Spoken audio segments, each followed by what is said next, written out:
Hi friends, ഞാനിപ്പോൾ കോഴിക്കോടാണ് കേട്ടോ. അനിയൻ്റെ വൈഫിൻ്റെ വീട്ടിലാണ്. അപ്പോൾ ഞങ്ങളിവിടെ ഉച്ചയ്ക്കാണ് എത്തിയത്. അപ്പോൾ ഇവിടെ ഉച്ചയ്ക്ക് എത്തുന്നേക്കാളും മുന്നേ തന്നെ എന്നെ കാത്തൊരാളും ഇവിടെ ഇരിക്കുന്നുണ്ടായിരുന്നു. എൻ്റെ പാട്ടുകളൊക്കെ ഇഷ്ടമുള്ള ഒരാളാണ്. എൻ്റെ പാട്ടുകളൊക്കെ സ്ഥിരം കേൾക്കുന്ന ഒരാളാണ്. അപ്പോൾ എൻ്റെ കാത്ത് ഇവിടെ കുറേ നേരം ഇരിക്കുന്നു. ഞാൻ ആളെ കാണിച്ചു തരാം കേട്ടോ. ആരാണെന്ന് നമുക്ക് കാണാം. അപ്പോൾ ഫ്രണ്ട്സ്, ഞാൻ ആളെ കാണിച്ചു തരാം കേട്ടോ. ഇതാണ് നമ്മുടെ രഞ്ജു. കുറേ നാളുകളായിട്ട് എൻ്റെ പാട്ടുകളൊക്കെ കേൾക്കാറുണ്ട് ഫേസ്ബുക്കിൽ. എൻ്റെ പാട്ടൊക്കെ ഭയങ്കര ഇഷ്ടമുള്ളൊരു വ്യക്തിയാണ്. രഞ്ജുവിന് എന്തെങ്കിലും പറയാനുണ്ടോ? ഒന്നും പറയാനില്ല അല്ലേ? ഓക്കെ. ചേച്ചിനെ കണ്ടതിൽ സന്തോഷം എന്നല്ലേ രാവിലെ പറഞ്ഞല്ലോ. ഇനി തുടർന്ന് പാട്ടുകളൊക്കെ കേട്ടോളൂ കേട്ടാ, കണ്ടോളൂ.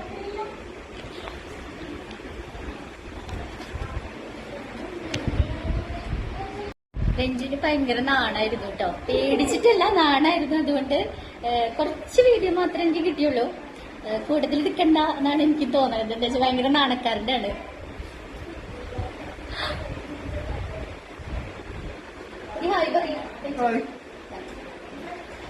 ഓക്കെ. എന്തായാലും രഞ്ജുവിനെ കൊണ്ട് രണ്ടുപേര് പാട്ട് പാടിക്കട്ടെ. രഞ്ജുവിന് പാട്ട് ഭയങ്കര ഇഷ്ടമാണ്. അപ്പൊ പാട് രഞ്ജു പാട്. രണ്ടുപേര് പാട് ഏത് പാട് പാടില്ല.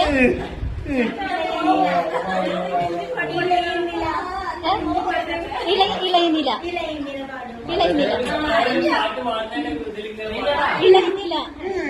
പാട്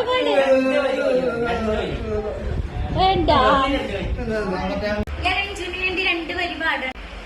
വേദങ്ങൾ മോക്കിതളങ്ങളല്ലോ, വേദന കർപ്പൂരനാളമല്ലോ, വേദങ്ങൾ മോക്കിതളങ്ങളല്ലോ, വേദന കർപ്പൂരനാളമല്ലോ, കണ്ണീരും നിന്റെ തൃക്കൈയിലും ഞാൻ വെണ്ണയായി കുഴയുന്ന പുണ്യമല്ലോ, കണ്ണാനാൻ കൃഷ്ണ തുളസിയല്ലോ, യമുനയിൽ ധരഹരപ്രിയനായിരുന്നെങ്കിൽ മഴമുകിലേ നിന്റെ തഴുകിലെ.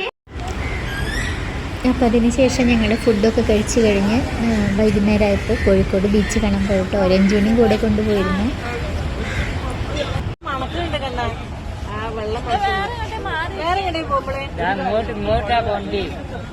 ആളവിടെ ഇരിക്കട്ടെ.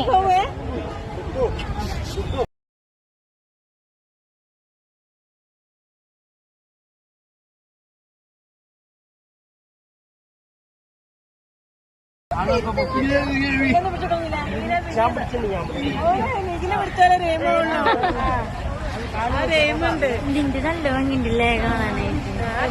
കൊണ്ടുപോവാം. അവിടെ അങ്ങോട്ട് ഇറങ്ങാൻ പറ്റുമോ? അവിടെ സ്റ്റെപ്പ് ഉണ്ടോ?